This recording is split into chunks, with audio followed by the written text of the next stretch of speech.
도와준대요. 이게 여기 아무 그 정상이 없는데 식구가 5명이니까 자가격리했다고 뭐 회사에서 급여 나오고 뭐또 자가격리를 또 지가 만든다고 그래서 고생을 엄마 아빠가 했는데 누가 왔냐? 내가 그거 아니야? 집에서 있으면 그냥 네. 물 타고가? 물 좀. 네. 나라에서도 뭐 준대면 여기 갔다 오면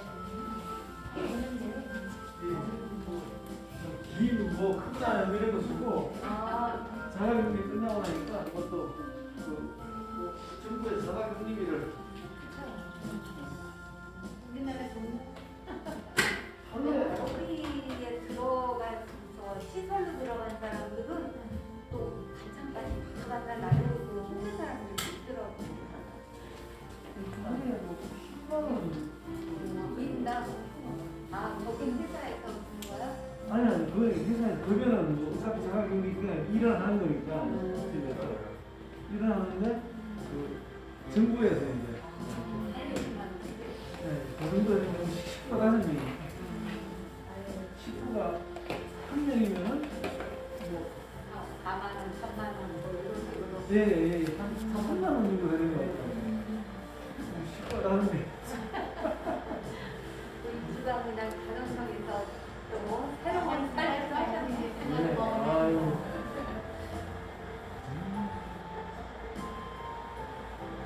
저도 집에 자가격리가 있으니까 아무도 안 만나고 회사 가서 그냥 딱 해바리만 하고 집에 들어오고 딴 회사만 하고 집에 들어오고.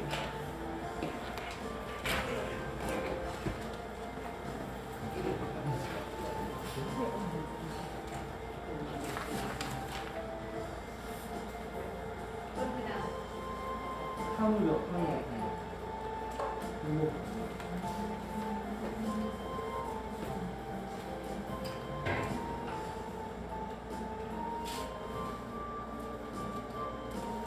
지수들한테 안 되죠? 얘는 안 갑니다. 어차피 뭐 2월 1일까지 가는 게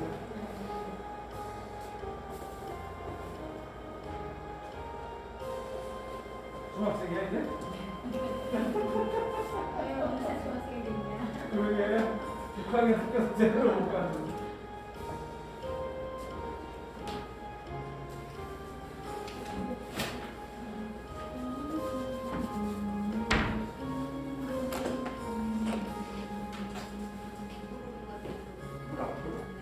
예, 지금.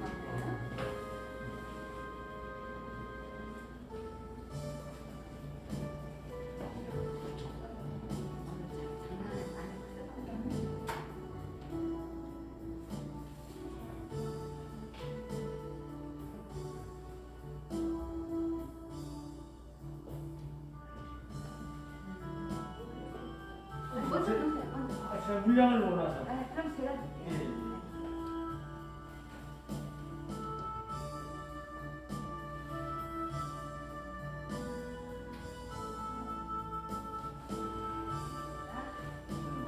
그리고 좀 싱거워가지고.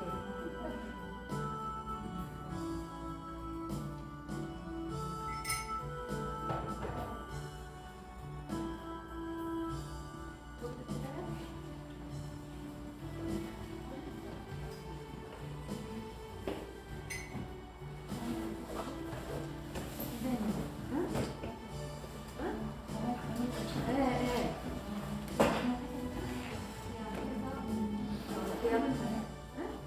먼저 가야 돼.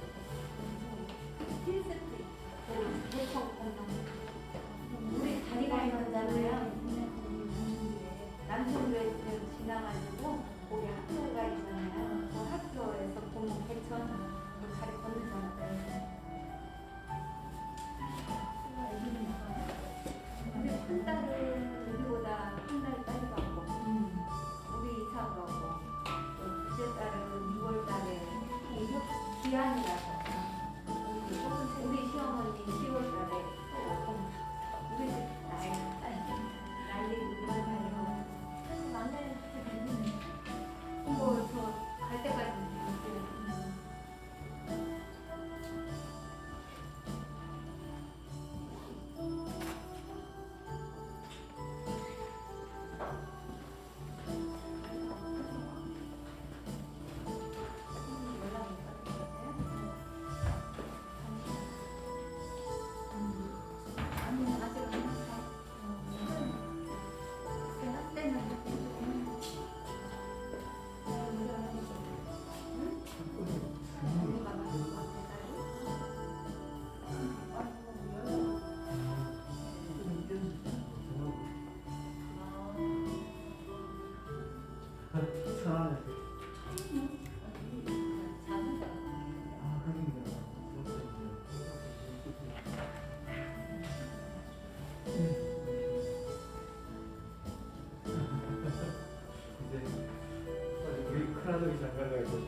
2021년 1월 31일 주일 예배를 성삼위 하나님 앞에 드리겠습니다.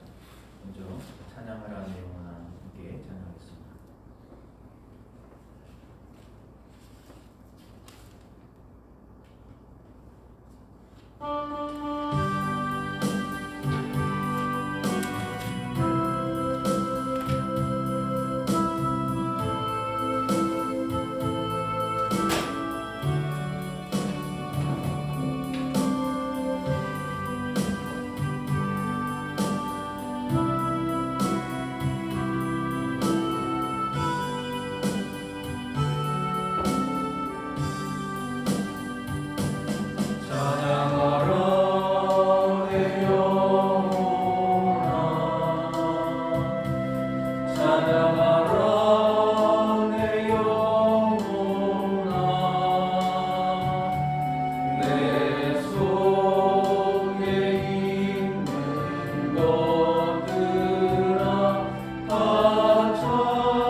내 평생의 힘쓰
이스라엘아 들으라. 우리 하나님 여호와는 오직 유일한 여호와이시니 너는 마음을 다하고 뜻을 다하고 힘을 다하여 네 하나님 여호와를 사랑하라. 하나님은 영이시니 예배하는 자가 영과 진리로 예배할지니라. 아멘.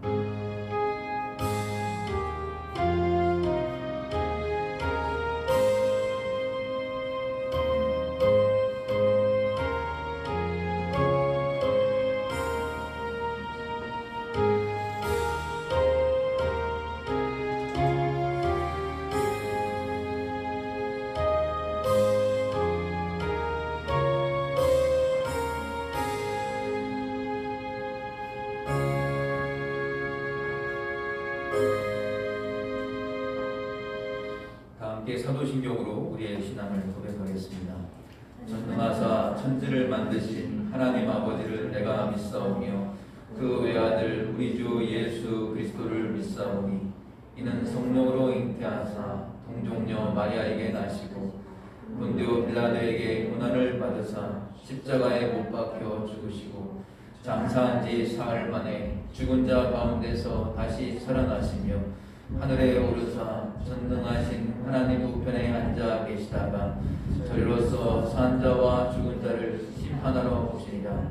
성령을 믿사오며 거룩한 공예와 성도가 서로 교통하는 것과 죄를 사하여 주시는 것과 몸이 다시 사는 것과 영원히 사는 것을 믿사옵나이다. 아멘. 찬송가 맨 뒤에 있는 교동문 14번입니다. 교동문 14번 시편 24편의 말씀. 교동문 14번 시편 24편의 말씀입니다. 한 절씩 교독하고 마지막 절 함께 교독하겠습니다. 시편 24편의 말씀. 땅과 거기에 충만한 것과 세계와 그 가운데에 사는 자들은 다 여호와의 것이로다. 여호와께서 그 터를 바다 위에 세우시며 강들 위에 건설하셨도다. 여호와의 산에 오를 자가 누구며 그의 거룩한 곳에 설 자가 누구인가? 곧 손이 깨끗하며 마음이 정결하며 뜻을 못하는 데에 두지 아니하며 거짓 맹세하지 아니하는 자로다. 그는 여호와께 복을 받고 구원의 하나님께 의를 얻으리니 이는 여호와를 찾는 족속이요 야곱의 하나님의 얼굴을 구하는 자로다. 문들아 너희 머리를 들지어다. 영원한 문들아 들릴지어다. 영광의 왕이 들어가시리로다. 영광의 왕이 누구시냐? 강하고 능한 여호와시요 전쟁에 능한 여호와시로다. 문들아 너희 머리를 들지어다. 영원한 문들아 들릴지어다. 영광의 왕이 들어가시리로다. 영광의 왕이 누구시냐? 만군의 여호와께서 곧 영광의 왕이시로다. 아멘. 찬송가 95장입니다. 95장입니다.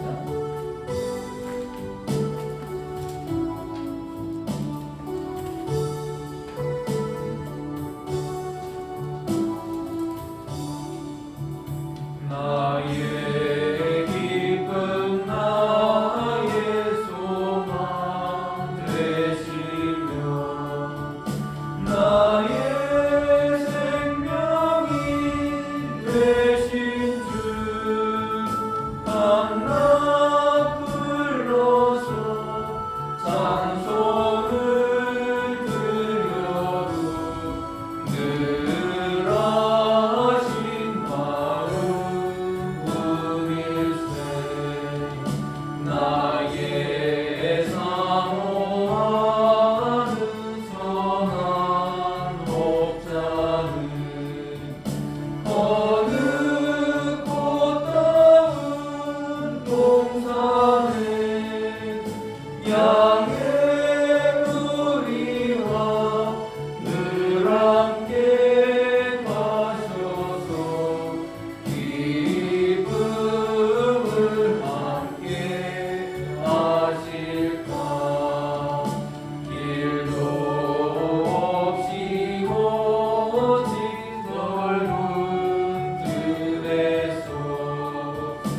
갈 길 못 찾아 애쓰며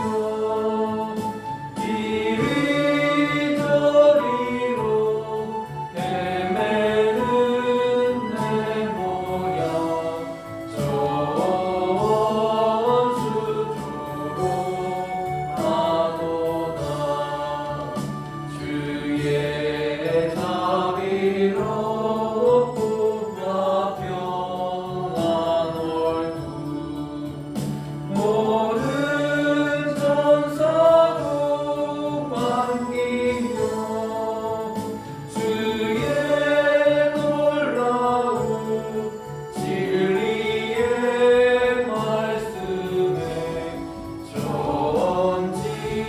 전지마다 나도다 나의 진정 사모하는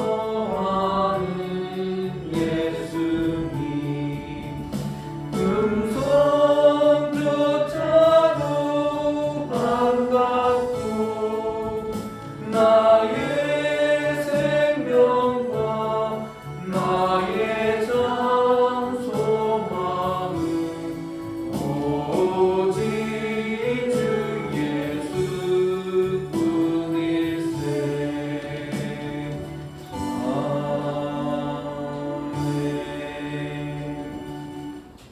이 시간에 우리를 대표해서 오늘 예배를 위하여 박정호 집사님께서 기도해 주겠습니다.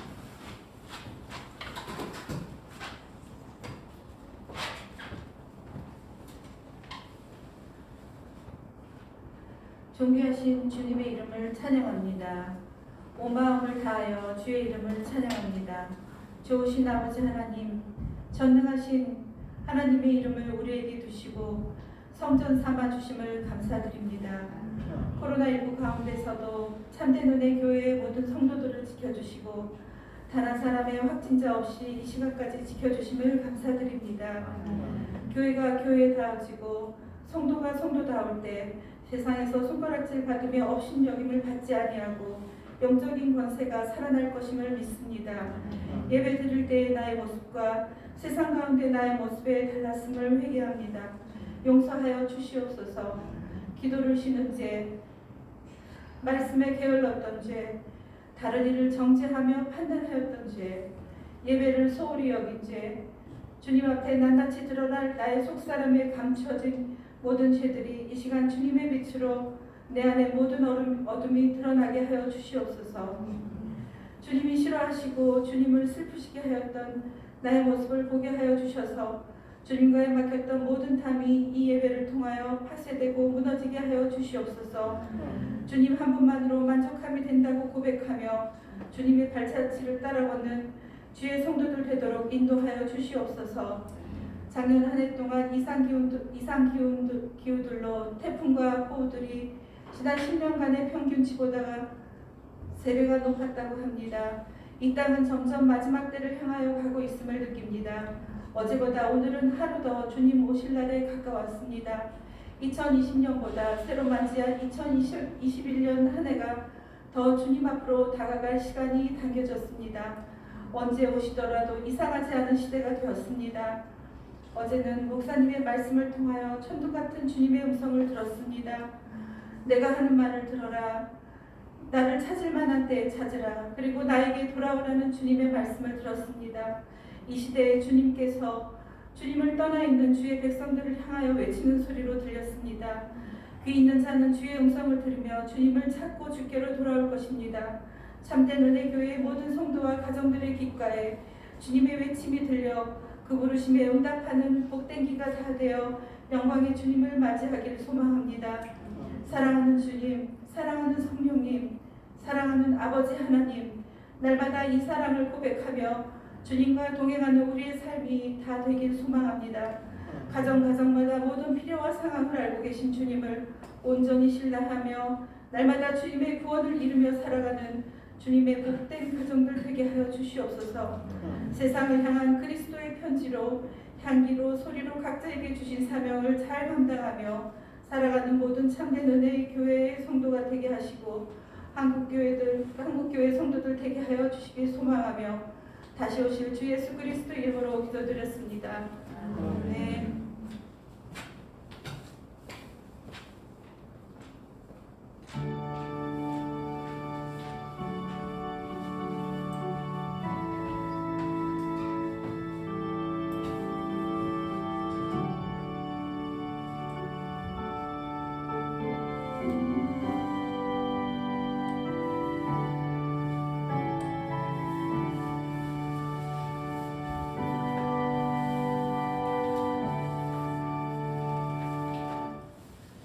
오늘 우리에게 주시는 하나님의 말씀은 마태복음 13장입니다. 마태복음 13장 31절, 32절 두 구절. 마태복음 13장 31절, 32절. 신약성경 22면에 있습니다. 두 절인데 같이 한번 한 목소리로 함께 들어보겠습니다. 마태복음 13장 31절, 32절입니다. 같이 한 목소리로 함께 읽겠습니다. 또 비유를 들어 이르시되 천국은 마치 사람이 자기 밭에 갖다 심은 겨자씨 하나에 같으니 이는 모든 씨보다 작은 것이로되 자란 후에는 풀보다 커서 나무가 되매 공중의 새들이 와서 그 가지에 깃들이리라. 아멘. 오늘 단주자에서 우리 다른 사정이 있으신 분을 못 오셔서 반주기로 이렇게 하고 있습니다. 하나님께서 오늘 제자들에게 천국에 대해서 알려주실 때 비유를 통해서 이렇게 말씀하시는 부분을 보여드립니다. 하나님 나라의 현재와 또 미래 사이의 긴장에 대해서 설명하실 때 오늘 이 겨자씨 비유를 활용하시는 것을 보게 됩니다. 유대인들은 하나님의 나라가 임하게 될 때 아주 대단하고 웅장하게 또 영광스러운 모습으로 임하게 될 것이라고 기대를 했습니다. 하지만 지극히 미미해 보이는 모습으로 시작이 되었지요. 예수님은 하나님 나라를 이렇게 설명해 가십니다. 아주 작고 미미해 보이는 모습으로 시작되지만 나중에는 영광스러운 결말을 얻게 될 것이라는 하나님 나라의 특성을 겨자씨와 관련해서 이렇게 말씀하시는 것을 보게 됩니다. 우리가 흔히 비유를 생각해 보면 그림처럼 펼쳐져 보이는 그런 이야기 같은 것으로 생각합니다. 옛날에 흰눈이 펑펑 내리는, 지난주에도 눈이 왔죠. 할아버지 할머니가 이렇게 밤에 손자 손녀를 이렇게 품에 안고 옛날 얘기 해주듯이 아이들의 상상력을 높여주면서 삶의 지혜를 가르쳐 주었던 그런 이야기로 이 비유의 얘기를 받아들일 때가 있다는 겁니다. 그래서 마치 동화책을 읽는 것처럼 어떤 경우에는 굉장히 편안하다 못해서 안이한 마음으로 또 이 비유의 얘기를 우리가 대할 때가 많은 것 같습니다. 그런데 예수님께서 직접 이 산상수훈처럼 말씀하시거나 아니면 사도바울 같이 직접 말씀하신 부분에 대해서는 우리 성도들이 영적인 그런 긴박함 이런 것을 갖고 있게 되는데 이 비유와 관련된 부분들은 굉장히 편안하게 읽는다는 것입니다. 그런데 이것은 좀 잘못된 그런 오해에서부터 나오는 반응입니다. 예수님은 분명한 한 가지 확신을 가지고 계셨어요. 하나님은 우리가 살면서 흔히 접하게 되는 가장 가까운 곳에 있는 그런 일상적인 것들, 아주 익숙한 것들 이런 것을 통해서 예수님 당신을 드러내신다라는 확신입니다. 산에 있는 나무, 또 들의 풀, 그리고 공중에 나는 새들, 또 농부들의 터전인 밭과 들에서 또 마나무네들이 음식 재료 쓰는 것에서 손에 닿을 수 있는 아주 일상적인 것을 통해서 자신의 모습을 드러낸 것을 보게 됩니다. 하나님은 아주 방대하신 하나님이십니다. 우주의 우주도 담을 수 없는 그 크신 하나님이 이와 같이 우리 손에 보이는 또 손에 잡을 수 있는 지극히 가까운 곳에 있는 그 무엇을 통해서 하나님 자신을 드러내신다는 것은 우리에게는 엄청난 은혜인 것입니다. 이 비유는 예수님의 핵심 메시지, 곧 때가 찼고 하나님의 나라가 가까웠으니 회개하고 복음을 믿으라 라고 하는 이 하나님의 나라, 이것이 무엇인지를 보여주는 창문과 같은 역할을 하는 것이 이 비유의 말씀입니다. 이 비유라고 하는 창문을 통해서 하나님의 말씀의 세계 안으로 들어가 보면 예수님이 무슨 생각을 하셨나, 또 어떤 비전을 가지고 지금까지 이렇게 이끌어 가고 계시는가, 또 당신의 삶을 끝까지 십자가를 향해서 나아가는 그 원동력이 무엇인가 하는 것을 우리가 알 수가 있습니다. 도대체 그 예수님께서 꿈꾸셨던 하나님의 나라가 무엇인지, 그때 당시에 로마 황제와 칼끝을 겨누면서까지 끝까지 품으셨던 그분의 나라가 도대체 무엇이었는가 하는 것을 우리는 잘 볼 수 있게 됩니다. 문제는 이것이 비유를 통해서 말씀하고 있기 때문에 숨어 있다는 거예요. 숨어 있는 것을 찾아내는 것이 바로 저와 여러분이 말씀을 묵상하면서 해야 할 작업이라는 겁니다. 오늘 이 말씀을 통해서 하나님의 나라가 어떻게 시작이 되는지, 또 어떻게 진행되고 있는지, 그리고 어떻게 완성될 것인가 하는 것에 대해서 우리가 한번 말씀을 살펴보기 원합니다. 사람들 중에는 어떤 말씀을 듣고 배우게 되면 그걸 바로 실천으로 옮겨서 삶의 하루가 하루가 다르게 바로바로 이렇게 변화되는 분들이 있습니다. 하지만 많은 분들은 마치 이렇게 구멍 뚫린 항아리에 물을 붓듯이 말씀을 많이 듣기는 하지만 변화가 일어나지 않고 그냥 삶은 제자리를 맴돌 때가 많이 있습니다. 내 신앙과 내 생활에 여건은 조금도 개선되지 않은지 그 자리에 그냥 그대로 매일 머무는 것 같아서 매우 안타까워하는 분들이 많이 있습니다. 내 자신은 계속해서 이렇게 자꾸만 연약해 보이는데 이 세상은 너무나 크고 강대한 것 같아서 내 자신이 너무나 부족하구나. 이 실망감과 좌절감과 낙심되는 마음이 늘 가슴속에 가득하 있는 분들이 있습니다. 내 믿음의 걸음이 과연 내가 하나님 붙잡고 가려고 하는 이 믿음의 걸음이 정말 의미가 있는 것일까? 내가 지금 하고 있는 이 시도들이, 이런 노력들이 과연 정말 열매와 결실을 맺을 수 있을까? 이런 회의가 자기도 모르게 자기 자신 안에 문득문득 찾아온다는 겁니다. 그런데 우리 예수님께서 이런 모습을 보시면 너 왜 그것밖에 안 되느냐? 이렇게 책망하지 아니하시고 말씀하시는 이유가 바로 오늘 본문에 나오는 겨자씨, 이것을 가지고 비유로 말씀하고 있습니다. 하나님의 나라는 마치 이와 같으니 농부가 자기 밭에 갖다 심은 겨자씨 하나과 같다 라고 말씀합니다. 이름 없는 농부가 다른 사람의 밭도 아니고 자기 밭에다가 무엇을 갖다가 심을 때 사람들이 그것에 대해서 주목이나 해주겠습니까? 더군다나 그 심는 작물이 그 지역에서 여태까지 심어본 적이 없었던 아주 특수한 작물을 갖다가 이렇게 심는다고 하면 사람들이 저게 잘 될까 잘 안 될까 이렇게 관심을 가질 거예요. 동네 사람들끼리도 그 김씨가 말이야 자기 집에 특수 작물을 심는데 뭐 잘 돼야 될 텐데 그 잘 되려나 모르겠네. 한 번도 해본 적이 없어서 이런 반응이라도 보인다는 겁니다. 그런데 이 농부가 지금 갖다 심는 그 씨는 겨자씨, 손끝에 올려놓고 이렇게 쳐다봐도 좁쌀보다도 작고 색깔도 반투명해. 그래서 이게 자세히 보지 않으면 이게 있는지 없는지 잘 보이지도 않을 만큼 굉장히 작은 겁니다. 이집트에 있는 피라미드에서 최근에 이 겨자씨보다도 더 작은 씨앗이 발견이 됐다고 합니다. 그런데 그 전에는 이 고대 세계 속에서는 이 씨앗 중에서 제일 작은 건 겨자씨다 이렇게 알려져 있었죠.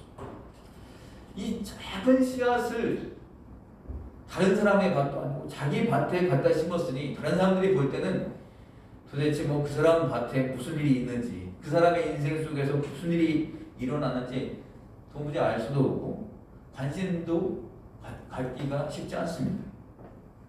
그런데 중요한 것은 무엇인가? 하나님의 나라는 이렇게 시작되는 것이다 라는 겁니다. 언제 그런 일들이 일어났는지도 모르게 하나님의 나라는 작고 소리 없이 심지어는 사람의 이목도 끌리지 않고 더 나아가서는 아주 볼품없어 보이게 시작되는 경우도 있습니다. 여기서 작다라는 것은 실제로 크기가 작다라는 의미도 있지만 세상적인 가치관으로 볼 때는 굉장히 작아 보이기 때문에 더 그런 표현을 많이 쓰는 겁니다. 우리가 사는 세상에서는 크기가 곧 힘이라고 믿습니다. 또 사이즈가 곧 진리라고 믿을 때도 많습니다. 우리가 사는 세상에서는 사람의 수가 많고 적음을 가지고 진리라고 얘기합니다. 거기에 힘이 있다라고 생각하는 경우가 참 많습니다. 그러나 하나님의 나라는 그렇지가 않다는 거예요. 예수님은 당신께서 공생애를 사실 때 철저히 아주 작은 자였습니다. 그때 엄청난 그 가이사의 군대들, 헤롯 왕의 군대들, 또 바리새인과 사두개인들이 서기관들이 함께 몰려다니면서 그 엄청난 숫자로 그 몰려다니던 그 그룹에 비하면 예수님은 이 겨자씨보다도 더 작은 존재였고요.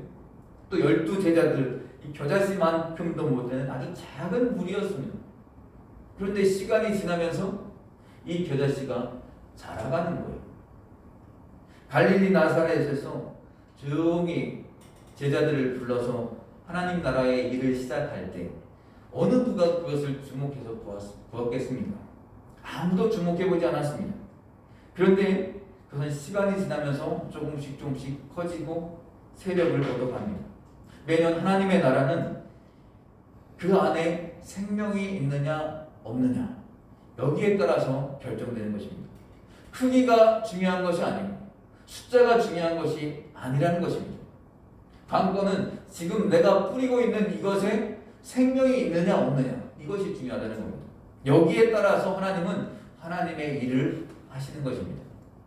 생명이 있는 것이면 지금 작고 보잘것없어 보이지만 반드시 그것은 자라게 되어 있습니다. 그렇기 때문에 이것은 우리가 간직하면서 뿌릴 가치가 있는 것이죠. 예를 들면 여기에 금덩어리가 하나 있고 또 하나는 목화씨가 하나 있다고 생각해 보면 좋겠습니다. 어느 것이 금덩어리 하나하고 목화씨 하나가 두 개가 있을 때 사람들이 볼 때는 어느 것이 더 가치가 있다고 생각하겠습니까? 당연히 금덩어리가 더 가치가 있다고 생각할 것입니다.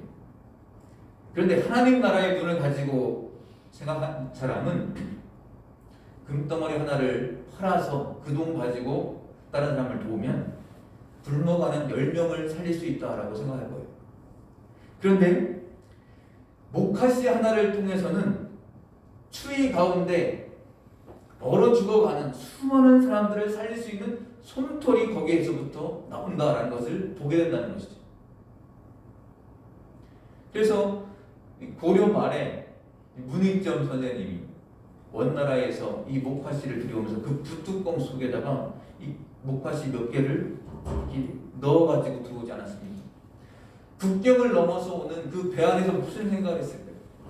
야, 이걸 나중에 심으면 이게 나중에 솜털을 만들어서 우리나라 사람들이 이걸 사용할 수 있을 거야. 이것을 꿈꾸는 것이지. 하나님 나라는 이렇게 작아 보이게 소리 없이 시작이 됩니다. 생명의 소중함이 그 안에 있다는 것을 보는 사람은 이 길을 선택할 수가 있습니다. 왜 그렇습니까? 왜 저와 여러분에게 그 신앙이 그토록 중요하게 여겨지는 것인가? 신앙이라는 것은 보이지 않는 것 속에 있는 이 본질을 볼 수 있도록 우리를 안내해 주기 때문에 그렇습니다. 우리는 보이는 것에 의해서 현혹되지 않는 사람들입니다. 안아야 되는 사람들입니다. 그런데 우리는 자꾸 눈에 보이는 것에 현혹될 때가 있어서 이게 문제입니다.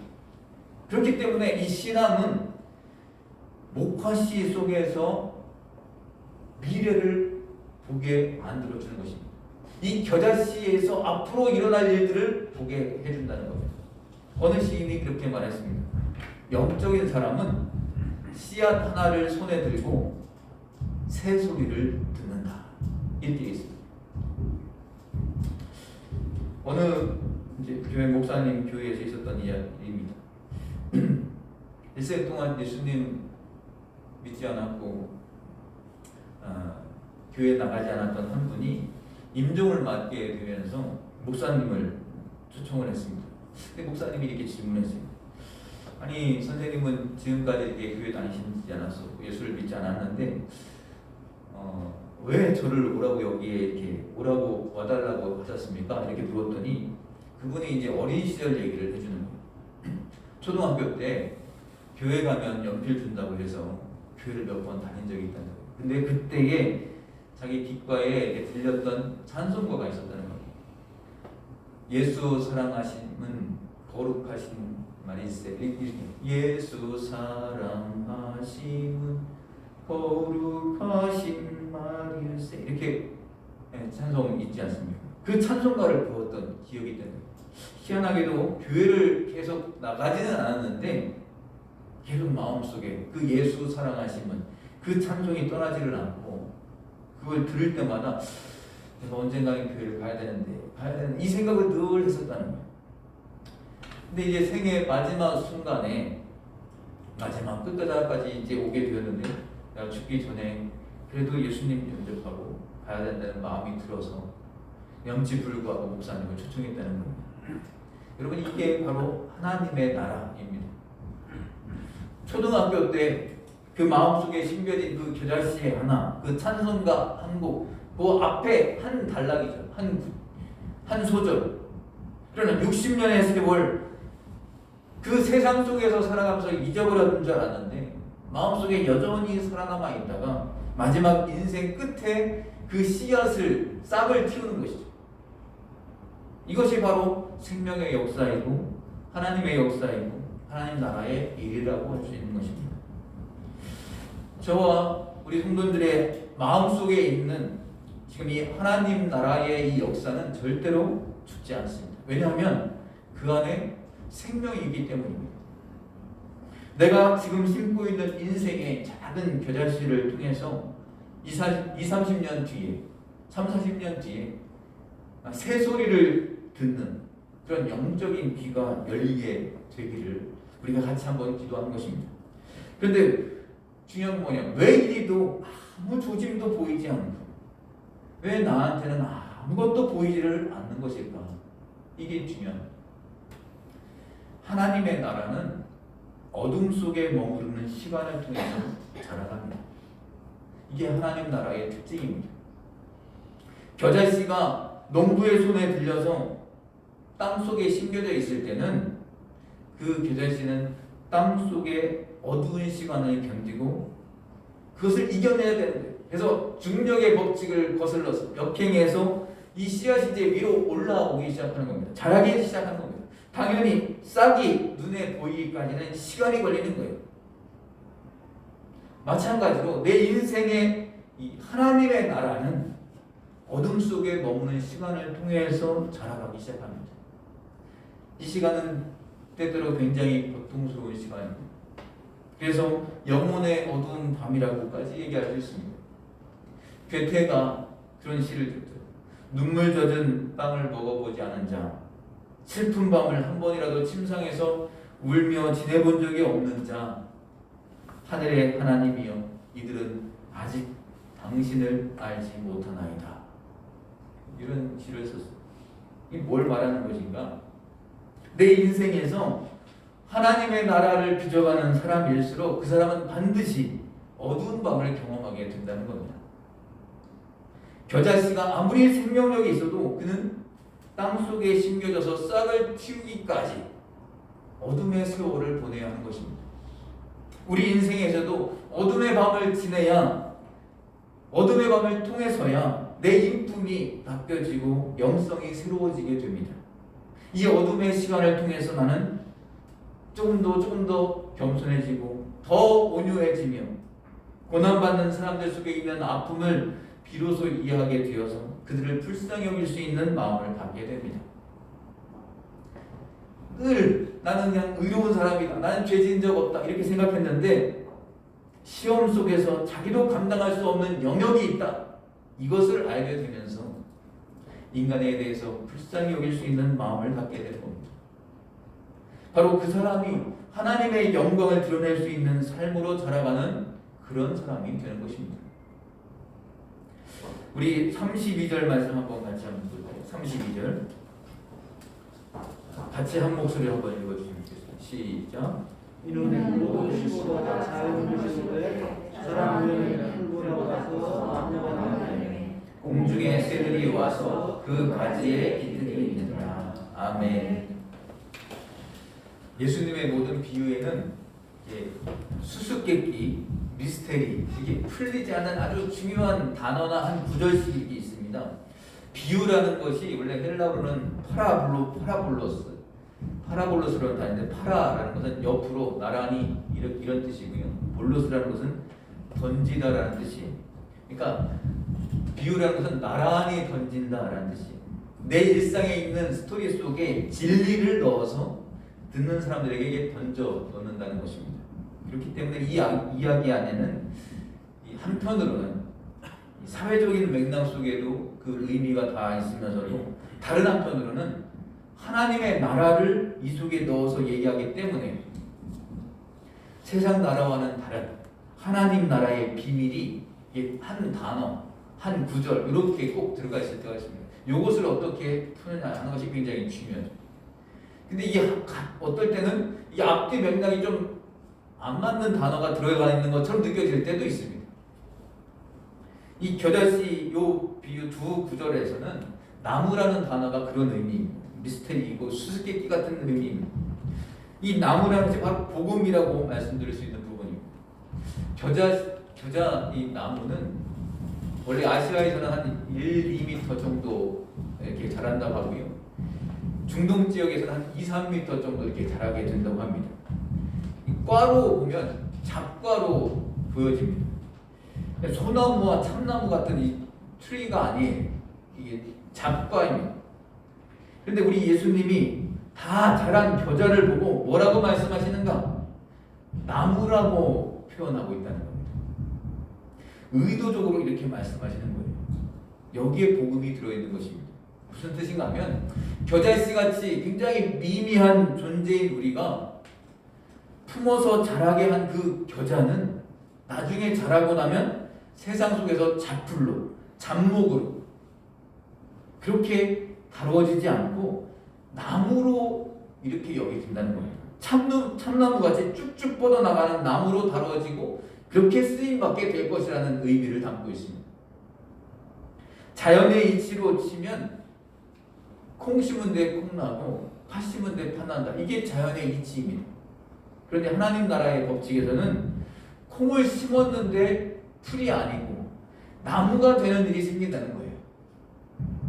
이유가 뭔가 하면 하나님 나라의 일이기 때문에 하나님이 직접 간섭하시고 역사하시고 은혜 가운데 부어주셔서 그 콩이 이게 형질 전환되어서 전혀 새로운 존재로 바뀌게 된다는 겁니다. 그뿐만 아니라 그것이 창대케 되어서 세상에 있는 이 많은 길을 잃어버린 수많은 새들이 그 나무 숲에 와서 깃들일 수 있는 전혀 새롭고 창대한 존재로 바뀔 수 있다.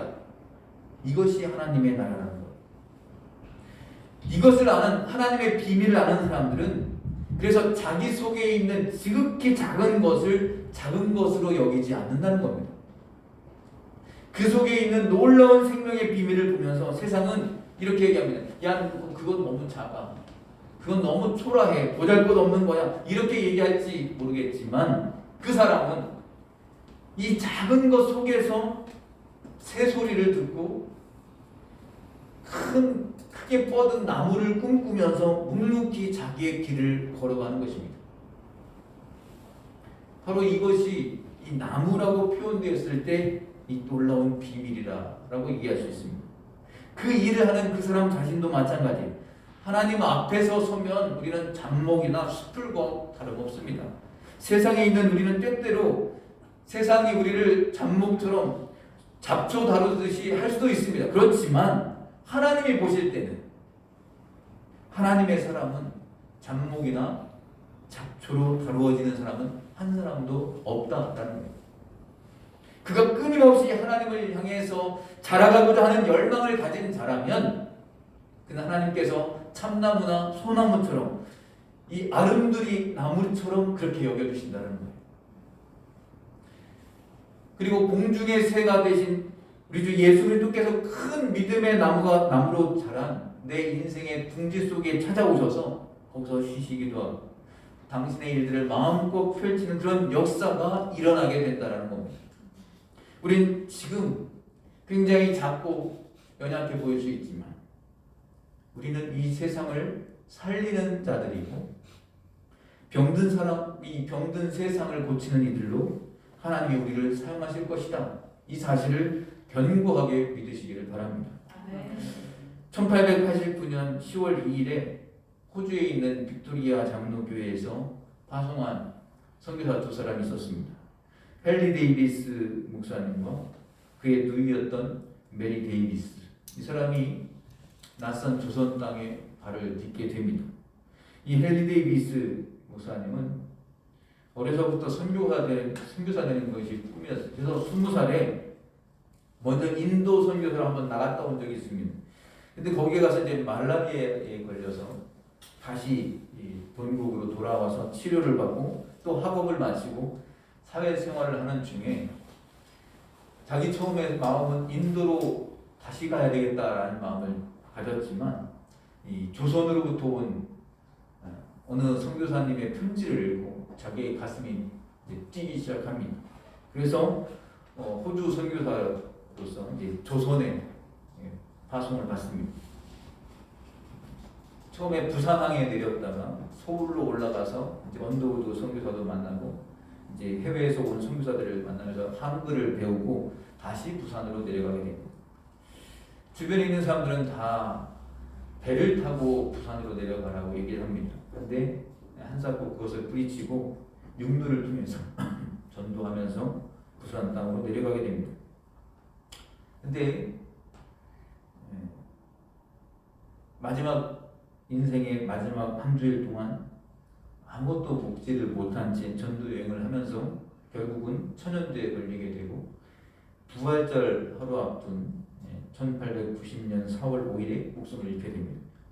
33살의 나이에 이 땅에 선교사로 파송이 된 지 이제 1년도 채 지나지 않아서 인생을 그렇게 마무리하게 됩니다.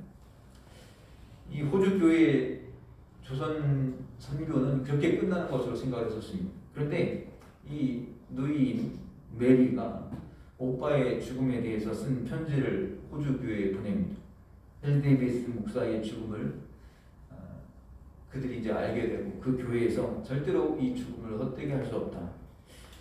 그 교회도 참 어려운 상황 속에서 그 뒤로부터 오늘날까지 전 세계 선교사들을 정해가지고 130명의 선교사를 파송하면서 지속적으로 조선 땅에 선교사를 파송하게 됩니다.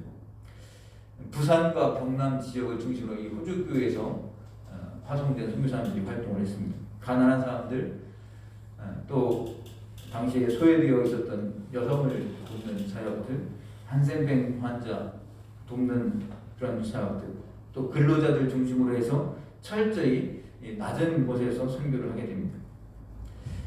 그러면서 이제 130년이 이제 지났는데 전 세계 선교 역사에서 가장 모범적인 선교로 일컬어지고 있는 그런 선교가 되었습니다.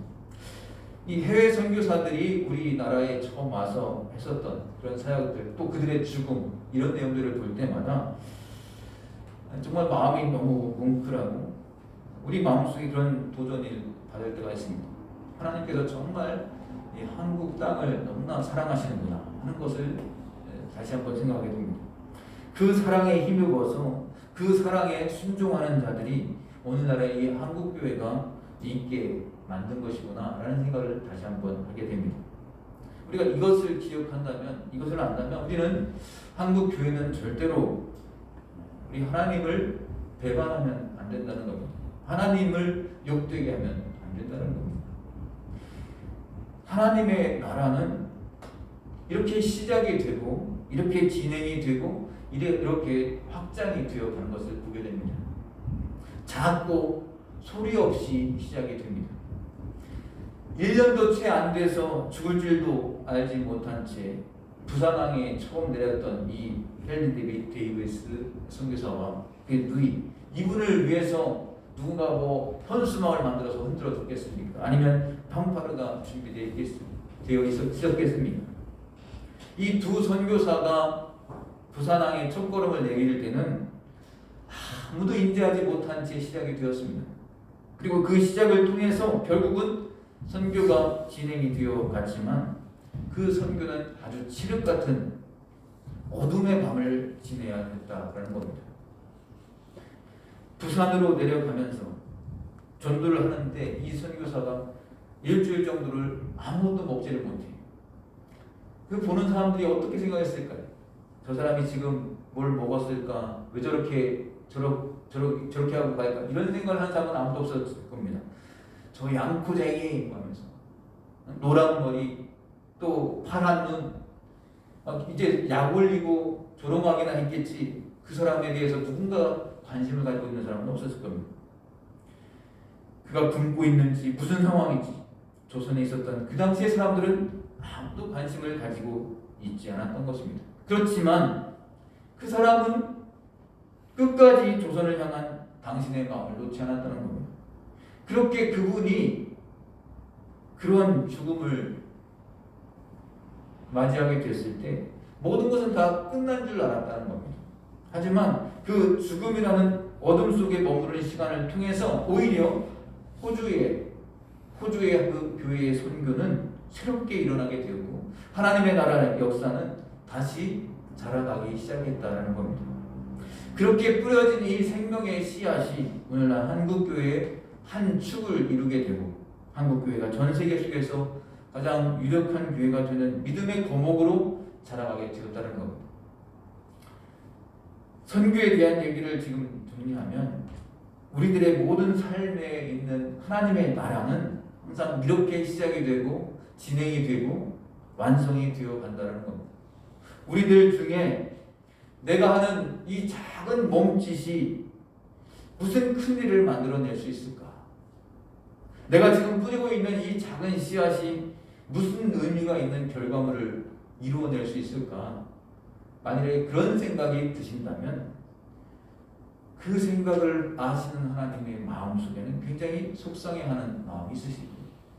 너는 왜 믿음이 없는 생각을 하느냐라고 생각하실 것 같아요. 믿음은 바라는 것들의 실상이요 보이지 않는 것들의 증거니 선진들이 이로써 증거를 받았느니라 라고 말씀합니다. 만일 우리가 보지 못하는 것을 바라면 참음으로 기다릴지니라 라고 말씀합니다. 로마서 8장 25절. 만일 우리가 보지 못하는 것을 바라면 참음으로 기다릴지니라. 보이는 것이 소망이 아니고 우리가 보지 못하는 것을 바라면 참음으로 기다릴지니라. 굉장히 작은 몸짓이지만 거기에 기도가 담겨있고 하나님을 향한 열망이 담겨 있으면 그것은 결코 작은 것이 아니다라는 것을 우리가 기억하시기 바랍니다. 매일 반복되면서 또 지루해 보이기까지 하는 일상의 삶을 통해 또 아주 이름 없이 하는 그런 봉사, 아무도 알아주지 않는 내 작은 몸짓, 또 매주마다 어쩌면 의식처럼 반복되는 예배당 한복판에서 드리는 그 예배, 이 속에서 과연 어떤 변화가 일어날 수 있을까? 우리가 자꾸 마음속에 그런 생각들이 문득문득 들을 때가 있습니다. 그런데 그 속에 여전히 깨어지지 않는 생명의 씨앗을 내가 붙들고 있고 하나님을 향한 열망을 내가 붙들고 있다면 그것은 결코 그냥 꺼지는 것이 아니라는 것입니다. 때가 되었을 때는 내 속에 반드시 뿌리를 내리고 위로 가지를 뻗어서 열매를 맺게 됩니다. 이것을 믿으시기를 바랍니다. 그것을 작은 것이라고 여기지 마시기 바랍니다. 큰 것을 부러워하지 마시고 시끄럽고 요란스러운 것들에 하나님의 나라가 있다고 생각하지는 마시기 바랍니다. 오히려 나의 눈을 현혹시키게 되고 잡아당기는 그 화려해 보이는 그 무엇 속에 오히려 하나님의 것이 아닌 그냥 인간적인 것들이 자라고 있을지도 모릅니다. 하나님의 나라는 그렇게 시작되지 않습니다. 내가 겨자씨처럼 별것 아닌 존재로 세상에 내던져져 있다 이렇게 생각을 들었는데 그럼에도 불구하고 두려워하지 않는 오늘도 눈물을 흘리면서 묵묵히 이 겨자씨 하나를 그 어딘가에 심고 있을 때 하나님의 나라는 이미 그 속에서 시작되고 있는 것이다 라는 겁니다. 내가 지금 아무도 알아주지 않은 채 이 걸음걸음 걸어가고 있다. 그것에 대해서 너무 외로워하지 마시기 바랍니다. 그렇기 때문에 하나님이 오히려 우리와 더 밀착되어 주셔서 우리 가까이에 와 계시다는 겁니다.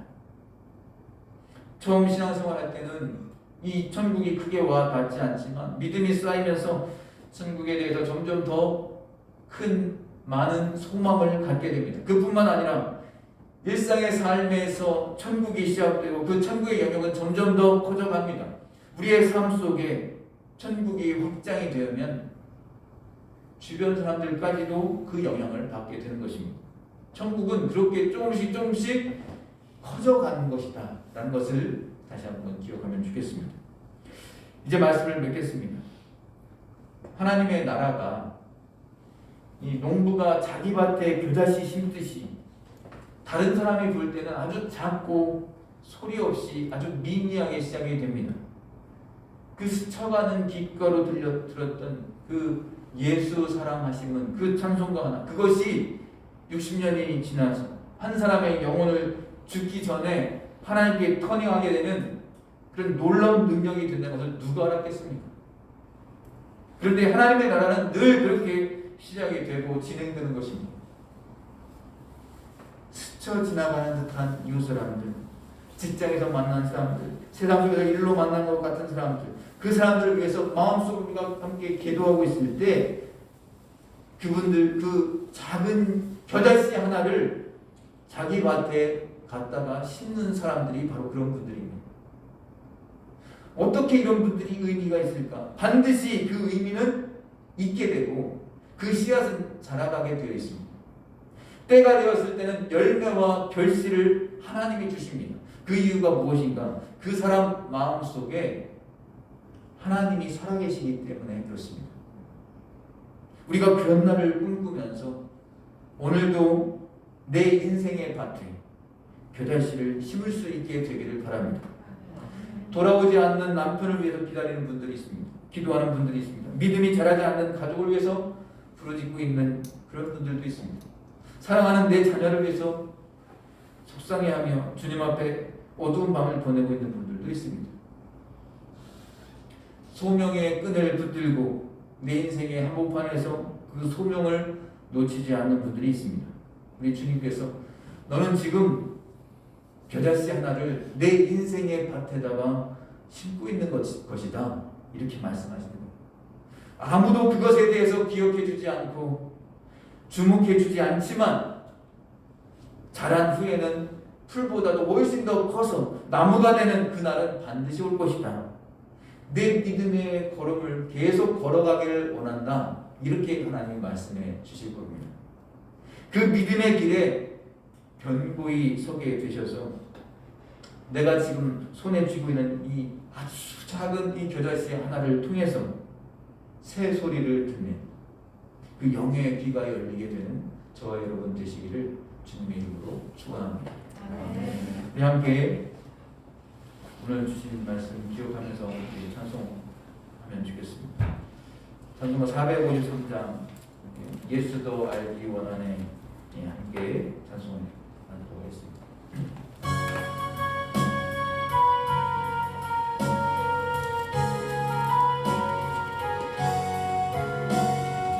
예수도 알기 원하네 크고 넓은 은혜와 계속해 주신 사랑을 간절히 알기 원하네 내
살아계신 보좌는 영광에 둘려 있도다. 평화의 왕이 오시니 그날로 왕성하도다. 내 평생의 소원, 내 평생의 소원, 대속해 주신 사랑을 간절히 알기 원하네. 아멘. 이 시간에 우리 오늘 들은 말씀 기억하면서 잠시 한번 기도하면 주겠습니다.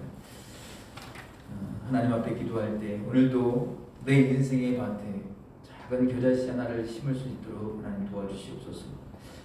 그렇게 겨자씨를 심을 때 반드시 그 의미는 있게 되며 그 씨앗은 자라가게 되며 때가 되었을 때는 열매와 결실을 하나님께서 주실 줄로 믿습니다. 우리가 그렇게 믿을 수 있는 이유는 그 사람 마음속에 하나님이 살아계시기 때문입니다. 하나님, 우리가 그런 날을 꿈꾸며 오늘도 내 인생의 마음밭에 정말 작은 겨자씨 하나를 믿음으로 심을 수 있도록 하나님 도와주옵소서. 이 시간에 오늘 들은 말씀을 기억하면서 함께 기도하는 시간 갖도록 하겠습니다. 기도합니다.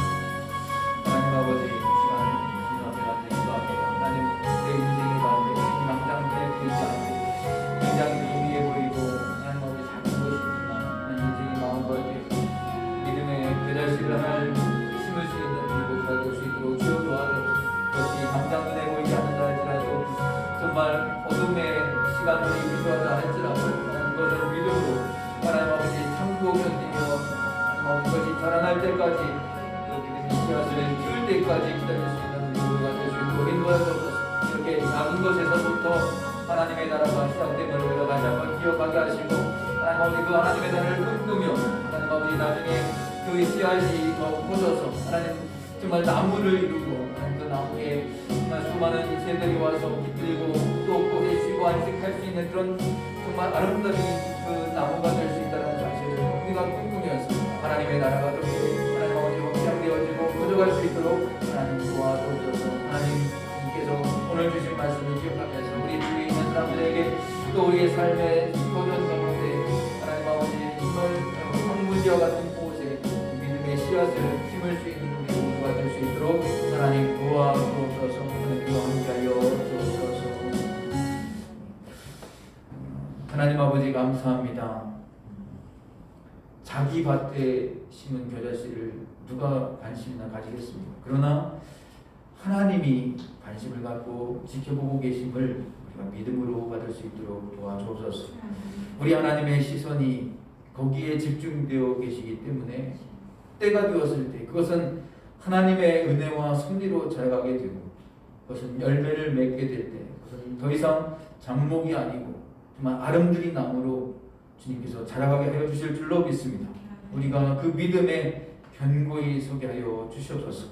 크고 웅장하고 요란한 것에 우리의 마음이 빼앗기지 아니하고 비록 우리 눈에 보이기에는 굉장히 작고 미미해 보이지만 하나님을 향한 작은 겨자씨 하나를 심는 그 마음으로 오늘도 하나님이 이끄시는 바로 그 신앙의 걸음을 넉넉히 걸어가는 우리 모두가 되게 하여 주옵소서.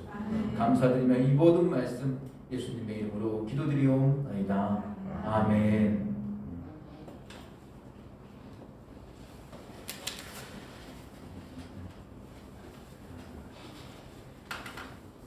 방금 말씀 드리겠습니다. 다음 주 주일날 재직기로 우리 팀장님들 좀 회의를 먼저 하고 나서 그리고 그 다음 주 2월 둘째 주에 운동회를 하도록 하겠습니다. 운동회 안건은 2020년에서 21년 재정 결산이 예정하는 이것에 대해서 함께 좀 나누는 시간 하도록 하겠습니다. 지금 이제 그때 이렇게 교회에서 모일 수 있을지 또 그게 좀 어려우면 줌으로 해야 될지 아무튼 좀 그것은 이번 한 주간 상황을 보면서 좀 다시 공지해 드리도록 하겠습니다. 예. 우리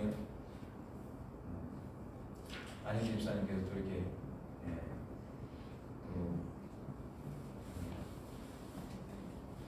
같이 가족과 함께 이렇게 좀 자가격리도 하시고 그런 시간 보내시다가 오늘 이렇게 오셔서 함께 예배에 대해서 너무 감사하고 고맙습니다. 네, 그동안 또 애쓰시고 고생하셨습니다. 너무 감사하고요. 우리 같이 한번 마지막 찬송 620장 여기에 모인 우리 함께 찬송한 후에 기도하고 드리도록 하겠습니다.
헤아리기 어렵더라도 언제나 주 뜻 안에 내가 있음을 아노라. 사랑과 말씀들이 나를 더욱 새롭게 하니 때로는 넘어져도 죄 웃은 이를 믿노라. 이 믿음 더욱 굳세라. 주가 지켜주신다. 어두운 밤에도 주의 밝은 빛 인도하여 주신다. 여기에 모인 우리 사랑받는 주의 자녀라. 주께서 뜻하신 바 우리 통해 펼치신다. 고통과 슬픔 중에 더욱 주님 의지하오니 어려움 이겨내고 주님 더욱 찬양하라. 이 믿음 더욱 굳세라. 주가 지켜주신다. 어두운 밤에도 주의 밝은 빛 인도하여 주신다.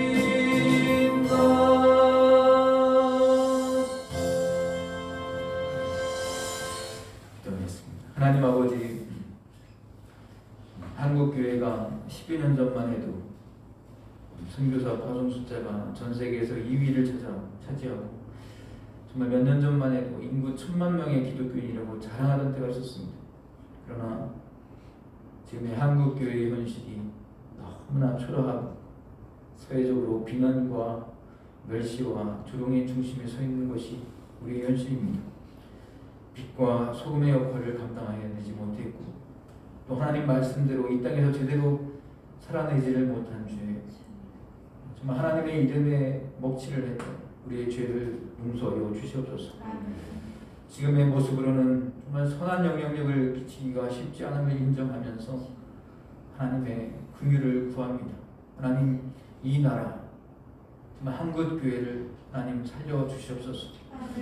우리의 교만을 용서하여 주시고 영육 간의 겸손을 다시 배우게 하여 주시옵소서. 말씀으로 다시 돌아가게 하시고 말씀 앞에 무릎 꿇게 하시고 진심으로 회개하고 정말 오늘 말씀처럼 아주 작은 겨자씨를 우리 인생의 밭에 다시 한번 믿음으로 심을 수 있도록 하나님 도와주시옵소서. 지금은 눈에 띄지 않는 작은 씨앗이지만 장차 어둠을 뚫고 씨앗이 돋아나며 조금씩 다시 자라나서 나무가 되어 그 가지에 새들이 깃들일 정도로 자라갈 수 있도록 하나님 은혜를 베풀어 주옵소서. 우리의 삶 속에 천국을 누리며 이 어려운 시간들을 이겨낼 수 있도록 하나님 우리의 마음을 위로하여 주시고 다시 한번 힘을 주시옵소서. 코로나 사태를 통해서 우리의 민낯을 보게 하신 하나님 아버지, 우리의 연약함을 절실히 느끼고 우리의 믿음 없음을 인정하오니 하나님 다시 한번 회복시켜 주시옵소서. 다시 일어서게 하여 주시옵소서. 길고 긴 이 코로나 사태로 인해서 정말 경제적인 어려움 속에 있는 우리 성도님들 가정과 그 사업 위에 하나님의 위로를 내려주시고 그런 가운데서도 하나님 주님을 바라보며 우리를 채우시고 공급하시는 하나님을 바라볼 수 있도록 하나님 도와주옵소서. 주님 앞에 이 어려운 시간 안에도 이렇게 준비한 귀한 예물을 올려드리는 그 마음과 또 중심을 하나님께서 귀하게 받아 주옵소서. 우리에게 필요한 모든 것을 아시는 하나님께서 때를 따라 가장 좋은 것으로 채워주시고 공급해 주실 줄로 믿습니다. 미리 걱정하지 않게 하시고 두려운 마음들 우리의 마음속에서 하나님께서 제어하여 주시고 하나님의 말씀과 믿음으로 가득 채워 주시옵소서. 우리의 가족들 또 부모님과 자녀들 주님의 은혜 가운데 건강을 지켜주시고 또 바라고 원하며 기도하는 그 모든 기도 제목들 가운데 하나님의 뜻 가운데 응답받고 또 감사할 수 있는 우리 모두가 되게 하여 주옵소서. 이 모든 것에 감사를 드리며 이제는 우리 주 예수 그리스도의 은혜와 하나님 아버지의 무한하신 사랑하심과 성령님의 감화, 감동, 교통, 충만하신 은혜가 지금은 너무나 작고 미미해 보일지라도 하나님께서 반드시 열매와 결실을 주실 줄 믿고 내 인생의 밭에 겨자씨 하나를 심을 수 있기를 원하는 이 자리에 함께한 우리 성도님들과 또 원근 각처에서 영상으로 예배드리는 모든 성도님들과 참된 은혜교회 위에 지금부터 영원토록 함께 하시기를 간절히 축원하옵나이다. 아멘.